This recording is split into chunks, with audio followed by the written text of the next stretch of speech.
Today I want to talk to you about podcasting. Every moment is a teachable moment. So, as most of you know, I am a voice talent, and I also am the founder and host of the popular VO Boss podcast. A lot of times people ask me if podcasting is the same thing as voiceover, or am I selling my voiceover services by podcasting? And I think that that's a wonderfully complex question. One of the original reasons why I started my podcast was because I wanted to give back to the community. I wanted to have something where I could educate and share resources, and that was one of my first and foremost reasons for wanting to start a podcast. Now, I also wanted to learn how to podcast as well. And after 5 years, I just celebrated my 5-year anniversary of VO Boss Podcast and 250,000 downloads. So I am very proud.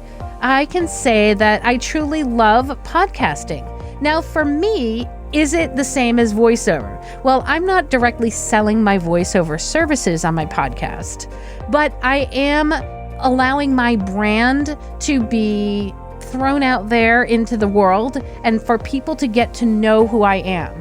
And hopefully, if people get to know who I am, they then start to like me and then follow me, and then ultimately they might buy my services. So for me, it's been a marketing offshoot for voiceover, not necessarily, hey, I'm Anne, listen to my voice on this podcast and hire me for my voiceover. It really is something that's much more subtle than that. It becomes more of a brand awareness. If you happen to have a podcast that is based on short stories or maybe an audio drama, something that is entertainment based, where you're utilizing your voice or you're creating characters, now that might be considered a form of voiceover, because people can hear your voice, obviously, if you are creating characters or reading stories in a very entertaining way that would almost more directly advertise your services. So I think it really depends on what style of podcast that you are utilizing, what your content entails. But for my VO Boss podcast,